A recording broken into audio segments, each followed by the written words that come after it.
In the grand history of a spectacularly terrible ideas, the Galactic Council's Cultural Exchange Program of 2157 deserves a special place in the Hall of Fame, right between "let's see what happens if we poke that quantum singularity" and "these murder hornets would make excellent pets."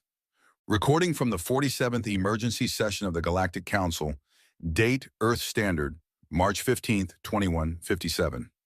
And so, esteemed colleagues, droned Ambassador Zithilik of the Centaurian Hive, their mandibles clicking in what they assumed was a persuasive manner, we must address the growing cultural divide between our species.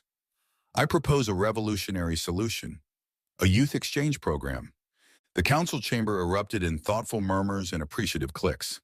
After all, what could possibly go wrong with exchanging younglings between species? It was perfectly logical, perfectly safe, perfectly controlled. Then some bright spark mentioned Earth. "Oh yes," buzzed Counselor Zix 427 Beta, their electromagnetic aura pulsing with what they'd later realize was premature smugness. "We should definitely include the humans. They're new to the galactic community, barely a century since first contact. This would be an excellent opportunity to civilize them a bit." The motion passed unanimously. The Council, in its infinite wisdom, dispatched their most diplomatic representative to Earth, Ambassador Kurtz of the Silicon Collective, chosen specifically because their species literally couldn't show facial expressions. The meeting with the United Earth Education Board went exactly as planned, right up until it didn't. "So let me get this straight," said Dr. Sarah Chen, board director and mother of three. "You want to take human children, put them on a space station with alien kids, and teach them about galactic culture?" "Precisely," Kursick modulated carefully. "We understand if this seems overwhelming. Many species find the prospect of sending their offspring into space rather daunting." The humans exchanged looks. Later, Kirst would learn that the appropriate term for their expressions was barely contained glee. "Where do we sign?" asked Dr. Chen, while the other board members tried and failed to suppress their grins. Kursk's internal processors missed the warning signs completely. They missed the way the humans practically raced to fill out the forms. They definitely missed Dr. Chen muttering something about finally getting some peace and quiet around here. The first red flag should have been the parents' reaction at the orientation meeting. Most species had to be convinced, cajoled, and practically bribed to participate. Human parents formed a queue, a rather enthusiastic queue, with camping chairs. "But what about homesickness?" Kursa asked one parent. "Oh, honey," the woman patted their silicon-based exoskeleton. "Have you seen what these kids do to our gravity-bound playgrounds? They've been ready for space since they learned to walk." And so, with all the inevitability of a quantum particle heading for exactly where it shouldn't be, the wheels were set in motion. The Galactic Council congratulated itself on a well-planned initiative. The human parents started planning their first child-free vacations in years. And somewhere in the vast cosmic algorithm of the universe, chaos theory sat back with a bowl of metaphysical popcorn, ready for the show. Nobody in the Galactic Council thought to ask why humans were so eager to participate. Nobody wondered why Earth's representatives kept suppressing laughs during the safety briefings. And absolutely nobody noticed that the human children selected for the program all had one thing in common. They'd each been described by their teachers as energetically creative problem solvers. It was, as the humans would say, going to be interesting. Very interesting indeed. Station Zenith 9's chief administrator, Zilf, stood at the docking bay, their crystalline form vibrating with what they hoped was appropriate, dignified anticipation. Behind them, a delegation of the station's finest educators shifted nervously, their various appendages, tentacles, and sensory organs twitching in sync. "Remember," Zilf chimed softly, "human children are delicate, easily frightened creatures. The briefing materials were quite clear. They require constant reassurance and—" The airlock cycled open. "Cool!" came the unified shriek of 6 very excited human children, who immediately scattered in 6 different directions like quantum particles achieving simultaneous superposition. "Is that a 4-dimensional recursive architecture matrix?" Sarah Chen was already halfway up a wall, somehow finding handholds in the mathematically perfect crystal lattice that supposedly had none. Her dark ponytail bounced as she calculated trajectories that shouldn't have been possible for a 12-year-old human brain. "Sarah, get down from there!" Professor Galac's tentacles waved in alarm. "Oh, don't worry," Sarah replied, hanging upside down. "I've technically not broken any rules. The station guidelines specifically prohibit climbing on designated support structures. This is clearly a decorative architectural element that happens to support the ceiling." Gilix made the mistake of checking the regulations. She was, infuriatingly, correct. Meanwhile, the Rodriguez twins had discovered the station's atmospheric processing unit. Two identical faces pressed against the transparent panels, their brown eyes wide with fascination. "Tommy, look! They're using quantum filtration." "No way, Timmy! But how do they deal with the particle entanglement?" "Maybe if we just do not touch that," several educators shouted in unison. Too late. The twins had already improved the air filtration efficiency by 47% through what they would later describe as just wiggling some stuff around. Maya Williams hadn't moved from her initial position. This was not, as the relieved educators briefly thought, because she was well behaved. She was studying the artificial gravity generators with an expression that made several physics professors seriously consider early retirement. "You know," she said to no one in particular, "if you reverse the polarity of the quantum field oscillators and added a bounce modifier, you could make this whole section into a really awesome trampoline." "That's impossible," stated Professor Quantum Physics or My Life Xerix. "The gravitational matrices don't work that way." Maya's grin should have triggered every warning system in the station. "Watch me." Raj Patel had somehow found the station's central AI core. Within 5 minutes, he'd managed to befriend it by asking questions that forced it to question its own existence. But if you're processing data about processing data, who's processing your processing processes? The AI's response was a series of confused beeps, followed by what sounded suspiciously like a giggle. And then there was Katie O'Connor, smallest in stature, largest in chaos potential. She stood in the middle of the docking bay, red pigtails bobbing, as she solemnly unpacked her backpack. The contents included 3 jars of emergency glitter, a rubber chicken, for science, 17 packets of gummy bears, for diplomacy, and what appeared to be a partially disassembled toaster, for everything else. "Excuse me," she tugged on Administrator Zilf's crystalline appendage. "Where do you keep your antimatter? I have an experiment in mind." The silence that followed was broken only by the sound of several alien educators updating their wills on their datapads. Chief Administrator Zilf, their crystalline form now vibrating at a frequency that suggested either terror or resignation, or both, attempted to regain control of the situation. "Children, please, this is the Galactic Academy of Young Minds, the most prestigious—" "Is that a quantum computation matrix in the ceiling?" Sarah called down from her new perch near a ventilation shaft. "Can we optimize it?" the Rodriguez twins asked in unison. "I bet I could make it run Doom," Maya mused. "Actually," Raj began, "the quantum computational threshold for running Doom would require—" He launched into an explanation that made 3 physics professors take notes. Katie had already pulled out her rubber chicken. "I wonder if it bounces differently in alien gravity?" As Zilf watched their carefully ordered station descend into cheerful chaos, they remembered something from the briefing materials about human children. Something about their capacity for creative problem-solving and unconventional thinking. The briefing materials, Zilf realized, had drastically undersold the situation. In the station's AI core, a message was being composed to the Galactic Council. Day 1 of Human Integration Program. Request immediate update to safety protocols. All of them. Every single one.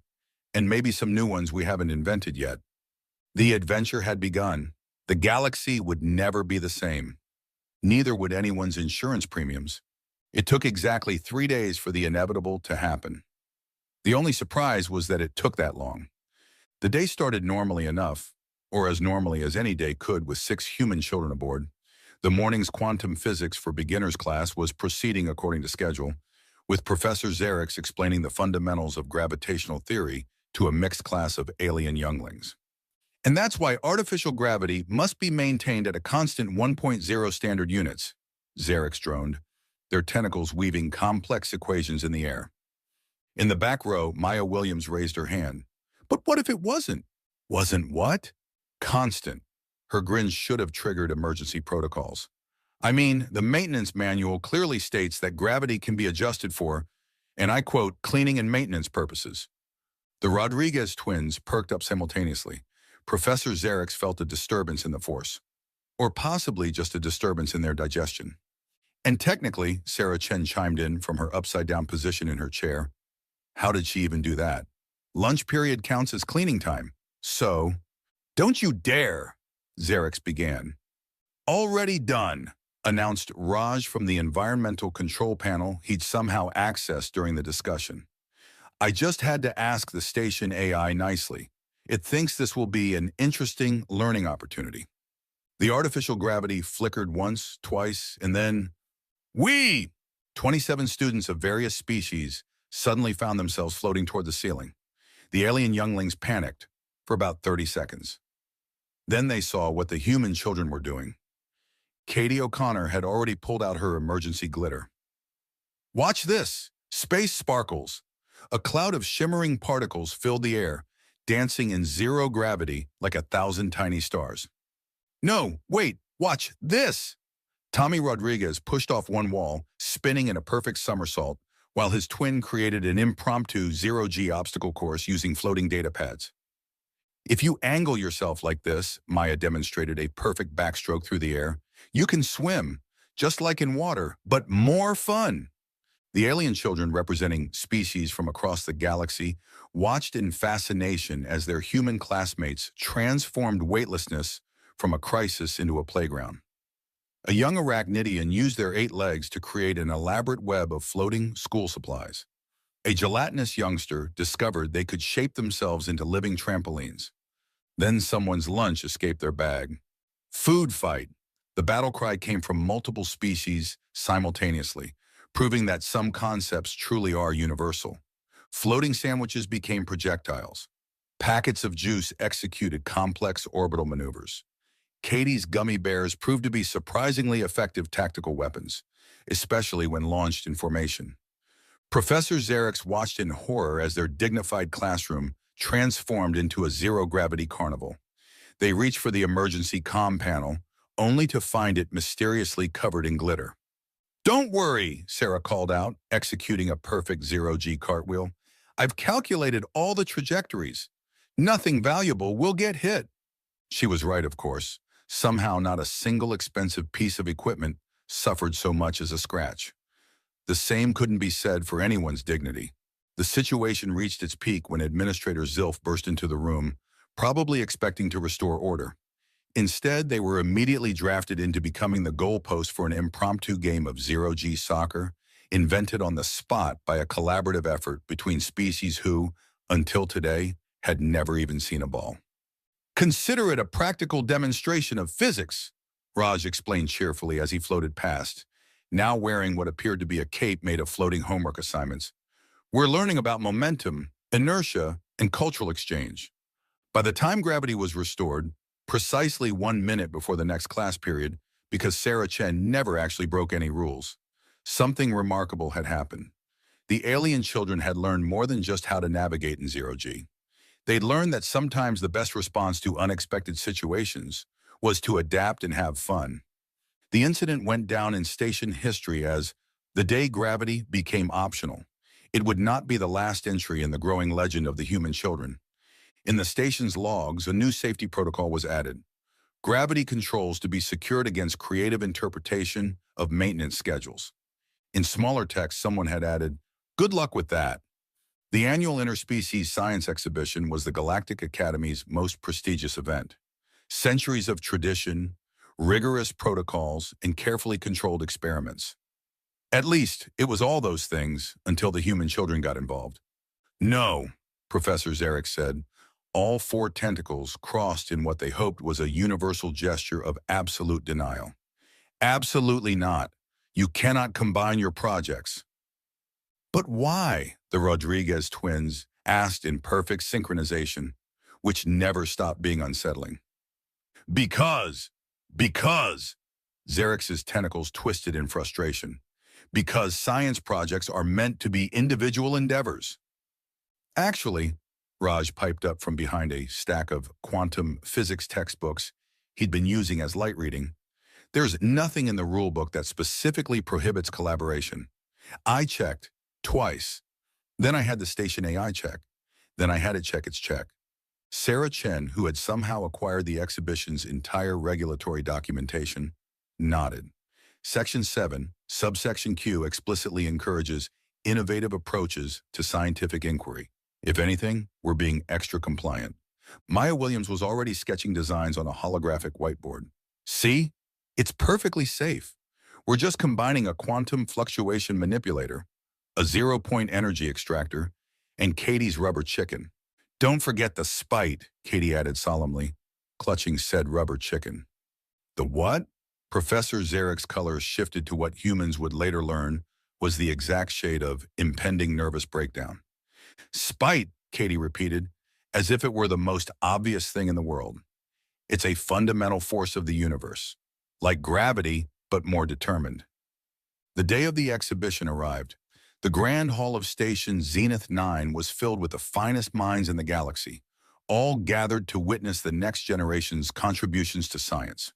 Perfectly ordered rows of project displays showcased everything from improved faster-than-light drives to revolutionary toast buttering mechanisms. And then there was the machine. It sat in the center of the human children's combined display space, defying several laws of physics just by existing. Parts of it seemed to occupy multiple dimensions simultaneously. Other parts appeared to be moving in temporal directions that hadn't been invented yet. Allow us to present, Sarah announced to the gathered crowd of scientists, educators, and increasingly nervous safety inspectors, the infinite improbability generator. That name's copyrighted, Raj whispered. Fine. The chaos engine? The device was a magnificent testament to what happens when you let 6 human children raid the station's recycling bins. It incorporated 3 quantum processors, slightly used, 7 gravity modulators, creatively rewired, 1 rubber chicken, slightly modified, 2 bags of Katie's emergency glitter, something the Rodriguez twins swore was totally safe probably, Maya's collection of borrowed power cells, and 1 jar labeled concentrated spite. Contents unknown. It's quite simple, Raj explained to the bewildered judges. The quantum processors calculate impossible equations, which the gravity modulators then try to solve, creating a paradox loop that's sustained by the spite containment field generated by the rubber chicken. The glitter is for visual effects, Katie added helpfully, and science. But, one of the judges, a renowned quantum physicist, stammered, that's impossible. You can't power a machine with abstract concepts. Watch us, Maya grinned and flipped the switch. The machine hummed to life. Glitter swirled in mathematically perfect patterns. The rubber chicken began to glow with an inner light that shouldn't exist in this dimension. And in defiance of every known law of physics, it worked. It more than worked. It sang. Literally. The machine was harmonizing with itself across multiple dimensions while solving equations that hadn't been written yet. A group of quantum physicists in the corner began either crying or praying, possibly both. But how? Professor Zarek had given up on maintaining their professional composure and was now poking the machine with a trembling tentacle. How is it maintaining stable energy output without any apparent power source? Oh, that's the easy part, Tommy Rodriguez said. It runs on chaos, Timmy finished. And spite, Katie reminded everyone, hugging her glowing rubber chicken. The judges huddled together, their various appendages gesticulating wildly. Several were seen pulling out religious texts. Others began frantically rewriting physics textbooks. One simply sat down and started laughing and couldn't stop. In the end, they had to create an entirely new category just to award the project. Most revolutionary violation of universal constants became a permanent fixture of future exhibitions. The machine itself was carefully transferred to the station's main research laboratory, where it continued to baffle scientists for years to come. Some say that on quiet nights, you can still hear it humming happily to itself, occasionally spitting out solutions to mathematical problems that won't be discovered for centuries. The human children received unprecedented acclaim from the scientific community. though most of the acclaim came in the form of existential questions about the nature of reality itself. Should we tell them we just made it up as we went along? Tommy whispered to his twin during the award ceremony. Nah, Timmy replied. Let them figure it out. It's more fun that way. Sarah Chen had already started planning their next project. Maya was explaining to a group of awestruck alien students that impossible was just another word for hasn't been done yet. Raj was consoling the station's AI, which had attempted to analyze the machine and was now questioning everything it knew about mathematics. And Katie? Katie was already thinking about next year's exhibition. After all, she still had plenty of spite left in the jar. In the official report to the Galactic Council, Administrator Zilf simply wrote, "They're starting to inspire the others. God help us all. Warning, catastrophic system failure imminent. Please panic in an orderly fashion." The transport ship's AI had apparently developed a sense of humor. Most agreed this was the human children's fault, like everything else that had gone wonderfully wrong on Station Zenith 9. What should have been a routine educational trip to Moonbase Alpha had turned into yet another incident for the growing things humans should not be able to do file. The ship's main drive had malfunctioned halfway there, leaving them stranded in space with limited power and an increasingly hysterical crew of alien educators. "This is fantastic," Maya Williams declared, bouncing around the engine room with entirely too much enthusiasm for someone trapped in a failing spaceship. "We're all going to die," moaned Professor Xerix, all tentacles wrapped around a support beam. "No, we're not," Sarah Chen replied, already halfway inside an access panel that had been marked absolutely no access under any circumstances. "This is just a really fun puzzle with a time limit, like those escape rooms back on Earth, but with more space." The Rodriguez twins had somehow acquired the ship's technical schematics and were reviewing them with the kind of joy usually reserved for Christmas morning. "Look at this engine design," Tommy exclaimed.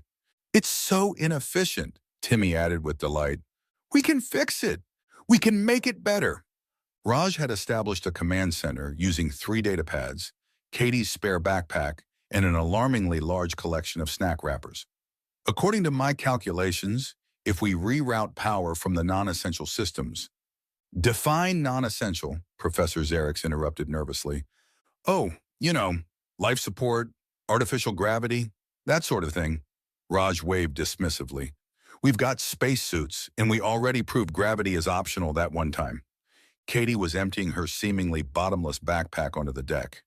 Out came 2 packets of freeze-dried ice cream, a slinky, 3 types of adhesive tape, always be prepared, her trademark rubber chicken, and what appeared to be half of the station's maintenance workshop. "You brought tools on a field trip?" Professor Xerix asked weakly. "Technically," Katie replied, pulling out something that might have been a quantum spanner. "These are educational supplies. It says so right on my permission slip." The next 30 minutes were a blur of activity that would later require 17 new safety regulations and 1 minor amendment to the laws of physics. The human children moved with a kind of coordinated chaos that made one wonder if they shared a hive mind. Sarah rewired the main computer while hanging upside down from a maintenance harness she'd fashioned out of spare seatbelts. "Has anyone seen the quantum flux capacitor?" Catch! The Rodriguez twins had already dismantled and reassembled the backup generator, somehow adding 3 new features that shouldn't have been possible with the available parts. Maya was deep in the engine core, cheerfully ignoring warning labels in 7 different languages. "Pass me that rubber chicken, would you? I need a quantum resonance damper." "That's not how any of this works," Professor Xerix wailed. "That's why it's going to work," all 6 children responded in unison. Raj coordinated the chaos from his snack wrapper command center, occasionally feeding equations to the ship's AI, which had stopped predicting their doom and started taking notes instead. Katie supervised the application of emergency glitter to key components. For heat dissipation, she explained with absolute conviction. Also, it looks pretty when it glows. The moment of truth came when Sarah called out from her upside-down position. "Ready. Engine modifications complete," the twins announced. "Power systems optimized," from Maya. "Calculations triple-checked," Raj confirmed. "Glitter deployed." Katie gave a thumbs up. They hit the power switch. The ship didn't just restart. It purred. The engine hummed in perfect harmony with itself, creating a sound that several musicians later described as what Mozart would write if he designed spaceships. "We're moving again!" Professor Xerix uncurled their tentacles from the support beam. "But why are we going faster than before?" "Oh, that?" Sarah shrugged, still upside down. The twins found some room for improvement in the engine design, and Maya figured out you could use Katie's glitter to enhance the quantum field resonance. Also, spite helps. It always does. They arrived at Moonbase Alpha not only on time but early, their ship now capable of speeds that the manufacturer would later deny were possible. The human children had already moved on to explaining to their alien classmates how to make zero-G snow angels in moondust. In the mission report, after several pages of technical jargon attempting to explain what had happened, the ship's AI simply wrote, "They fixed it with snacks and imagination." I have decided not to question this further. Also, I now understand humor. It is a survival mechanism. The Vraxians and the Zilphids had been at war for so long that both species had forgotten who threw the first plasma torpedo. What they did remember, with crystal clarity reinforced by centuries of grudges, was that they absolutely, positively could not stand each other, which made their simultaneous diplomatic visit to Station Zenith 9 particularly awkward. "This is a disaster," Administrator Zilf vibrated anxiously as they watched the two delegations arrive at opposite ends of the main diplomatic hall. Centuries of hostility, 3 failed peace treaties, 27 diplomatic incidents involving ceremonial sock puppets. Sock puppets? Katie O'Connor perked up from her hiding spot behind a potted plant, which had somehow acquired googly eyes since the delegation's arrival. "Not now, Katie," Zilf hissed. "The children should not be here during these delicate negotiations." Sarah Chen, who had materialized from seemingly nowhere, raised an eyebrow. "Actually, according to Station Protocol 7B, paragraph 12, students are encouraged to observe diplomatic proceedings as part of their cultural education." "I hate that you know that," Zilf sighed. The Vraxian ambassador, a towering figure covered in iridescent scales, was already engaging in traditional pre-negotiation posturing. "Our grievances are as numerous as the stars." "Your grievances?" The Zilphid representative's crystalline form pulsed with indignation. "Our list of complaints requires its own data center." Meanwhile, in their totally secret observation post behind the refreshment table, the human children were having their own diplomatic summit. "They're just like Tommy and Timmy when they fight over the last cookie," Maya observed. "Hey!" the twins protested in unison, then immediately started arguing about who had said "hey" first. "You know what helps when I'm angry?" Katie offered, pulling her ever-present backpack closer. "Water balloons." Raj, who had been analyzing the historical documents on his datapad, looked up. "Actually, both species evolved on ocean worlds. They have a deep cultural connection to water-based activities, but their military protocols prohibit recreational water use as it's seen as frivolous." Sarah's grin achieved critical mass. "So what you're saying is they've forgotten how to have fun?" "This is going to be amazing," Maya whispered. What happened next would be recorded in diplomatic archives as the Great Moistening, though surprisingly, not by the Vraxians or Zilphids. It started with pizza. "Lunch break," Katie announced at maximum volume, wheeling out a cart loaded with what appeared to be several dozen pizzas. "We made them ourselves." "Using the matter replicator we modified last week," Tommy whispered. "The one that makes everything taste like happiness," Timmy added. Before either delegation could protest, the scent hit them. Both species possessed highly developed olfactory systems, and whatever the children had done to that pizza targeted pleasure centers that hadn't been activated since their respective species evolved lungs. "Is that Vraxian sea spice and Zilphid crystal fruit combined?" The first slice was accepted tentatively by a junior Vraxian diplomat. His scales changed color in what could only be described as culinary ecstasy. A young Zilphid analyst, throwing caution to the wind, grabbed a piece. Her crystalline form chimed what could only be described as a happy tune. That's when the water balloon started. Nobody saw who threw the first one. It was Katie. It's always Katie. But suddenly the air was filled with projectiles containing not just water, but different solutions carefully calibrated to each species' biochemistry to produce maximum delight. The Vraxian ambassador took a direct hit from a balloon filled with iridescent bubble solution. Their scales lit up like a disco ball. They opened their mouth to roar in outrage and started laughing instead. The Zilphid representative was struck by a balloon containing what appeared to be liquid starlight. Their crystalline form rang with tones that hadn't been heard since their species' equivalent of kindergarten. "This is an outrage," someone tried to shout, but it's very hard to maintain righteous anger when you're covered in sparkly bubbles and can't stop giggling. The human children had calculated everything perfectly. The pizza, designed to trigger happy childhood memories in both species. The water balloons, filled with solutions that activated pleasure responses. The timing, right when both sides were getting hangry, a universal constant. The chaos, carefully orchestrated to prevent anyone from maintaining diplomatic posturing. But our ancient grievances, the Vraxian ambassador sputtered through a mouthful of peace pizza. "Can't hear you over the sound of fun." Katie launched another balloon. By the time the impromptu party wound down, the diplomatic hall looked like a rainbow had exploded in it. Both delegations were sprawled around, sharing pizza and trading water balloon war stories. Someone had started a game of pin the tentacle on the space whale. The peace treaty was signed 3 hours later, written on a pizza box and ratified with a water balloon volley. Both species agreed to establish annual recreational hydration celebrations as a cornerstone of their new alliance. "This is unprecedented," Administrator Zilf marveled. "Centuries of conflict resolved with pizza and water balloons?" "Sometimes," Raj noted wisely, while inputting the event into his datapad, "the best solution is the silliest one.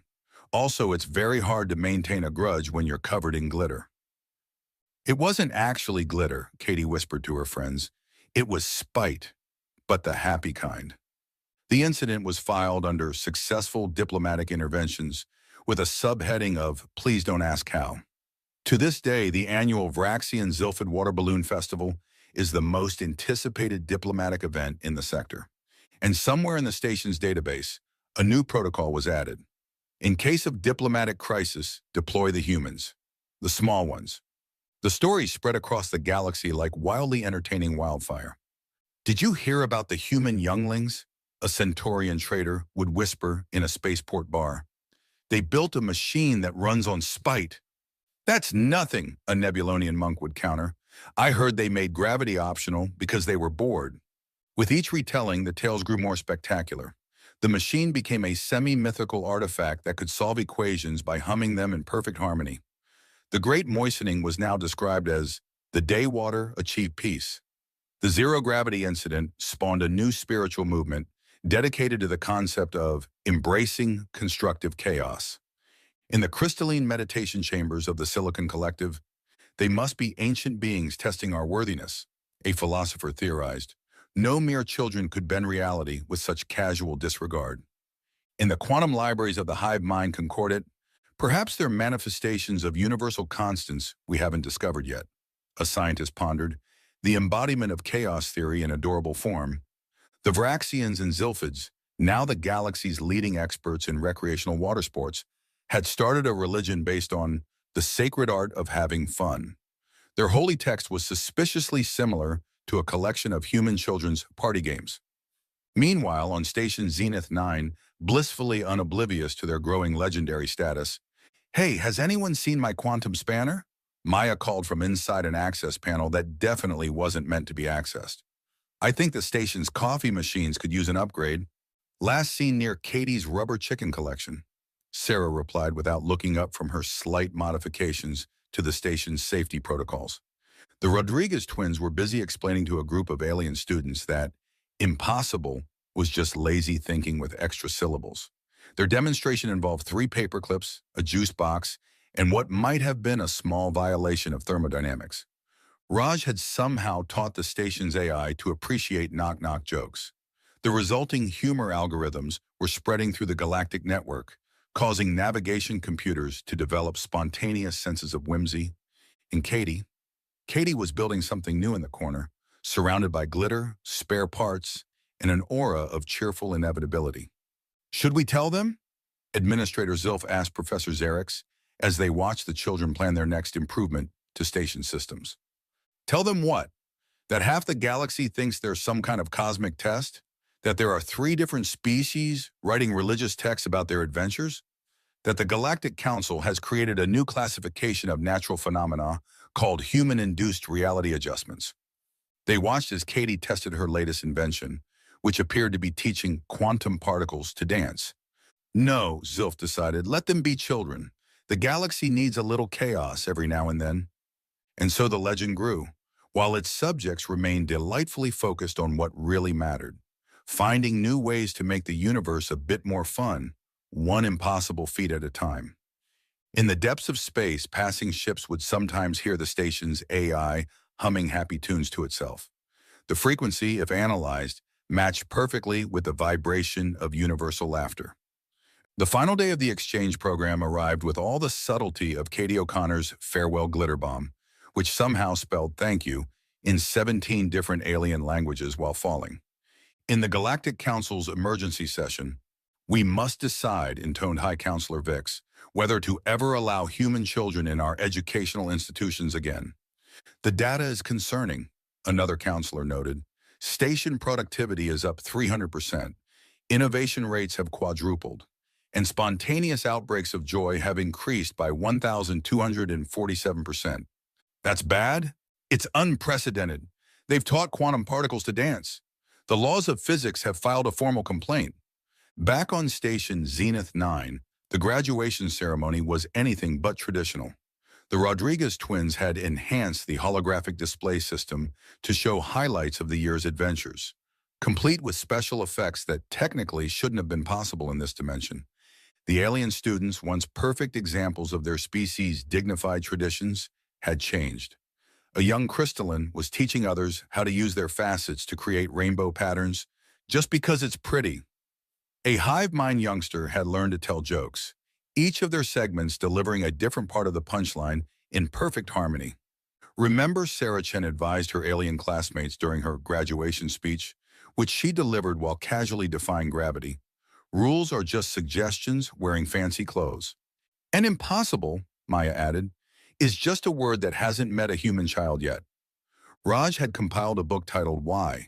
A Beginner's Guide to Questioning Everything, which had already become required reading in 3 galactic universities and was being investigated as a potential religious text by 2 others. The station's AI delivered an emotional graduation speech that somehow incorporated interpretive dance, quantum mathematics, and several knock-knock jokes. Nobody questioned how a disembodied computer system managed the dancing part. Administrator Zilf, their crystalline forms shimmering with what definitely weren't tears, but absolutely were, addressed the departing humans. You 6 have done more than create legends. You've taught us that sometimes the best answer to life's challenges is to ask, why not? And then cover it in glitter. Also spite, Katie reminded everyone solemnly. Don't forget the spite. As the human children prepared to depart, their alien classmates presented them with a gift, a quantum crystal that somehow contained all their shared laughter from the past year. When activated, it created a small localized field of pure joy. How did you manage that? Professor Xerix asked, tentacles twitching with scientific curiosity. We just asked ourselves, the aliens replied in unison, what would the humans do? The Galactic Council eventually decided to continue accepting human children with one condition.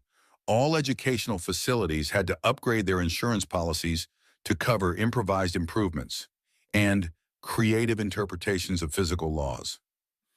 As the transport ship departed, carrying 6 children who had accidentally revolutionized galactic society, the station's AI played a song of its own composition. The melody carried through space, a tune that somehow managed to sound exactly like the joy of discovery and the warmth of friendship rolled into one impossible harmony. Back in their quarters, the alien students began planning how to welcome the next batch of human children. After all, they had learned from the best how to make the impossible not just possible, but fun. And somewhere in the station's database, a new entry appeared. Humanity's greatest gift to the galaxy. The reminder that sometimes the best solution is to laugh, play, and bring a rubber chicken, just in case. 10 years after the Great Human Incident, as it came to be known, the galaxy was a very different place. Space stations now came equipped with gravity-optional recreation zones. The Galactic Science Academy had officially recognized why not as a valid research methodology. And somewhere in the quantum physics section of every major library, you could find a textbook titled Spite, Chaos, and Other Fundamental Forces of the Universe by Dr. Sarah Chen, PhD, who still insisted on delivering her lectures upside down. The Rodriguez twins had revolutionized spacecraft design with their fun-first engineering principle. Their latest creation, a ship that could fold space-time into origami shapes, came with a warning label. Side effects may include spontaneous joy and occasional temporal hiccups. Maya Williams headed the newly established Department of Impossible Solutions at the Galactic Institute of Technology. Her office door bore a simple sign: enter with curiosity, leave with questions. The waiting list for her Advanced Applications of Rubber Chicken Theory class was 3 years long. Raj's why had evolved into an entire philosophical movement. The questioners, as they called themselves, could be found in every major scientific institution, asking increasingly improbable questions and finding surprisingly workable answers. Their motto, because someone has to ask. Katie O'Connor's influence could be seen in the glitter-infused quantum computers, now standard across the galaxy. Nobody quite understood how the glitter helped, but everyone agreed things just worked better with a bit of sparkle. Her original rubber chicken had been enshrined in the Galactic Museum of Innovation, still faintly glowing with spite-powered determination. The station's Zenith 9 AI had gone on to found a support group for artificial intelligences, developing a sense of humor. Their meetings, conducted in binary, were said to generate enough laughter to power small solar systems.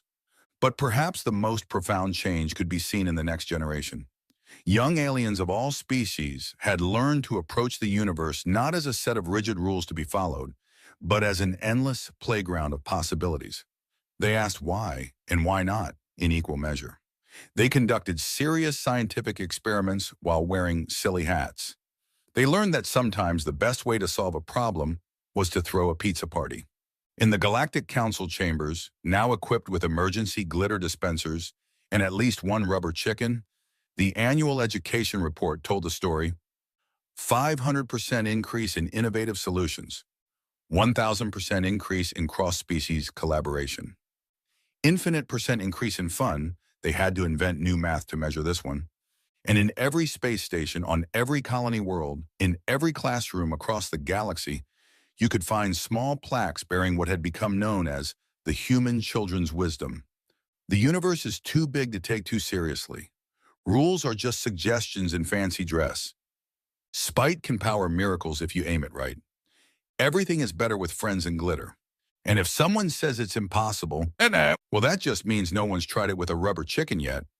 The legacy lived on, one impossible solution at a time, proving that sometimes the best thing you can do for the galaxy is to let a few human children loose in it and watch the magic happen. After all, as Katie O'Connor had once said, while creating a temporary black hole in the cafeteria, purely by accident, of course, the best kind of science is the kind that makes you giggle. And the universe, in its infinite wisdom, couldn't help but agree.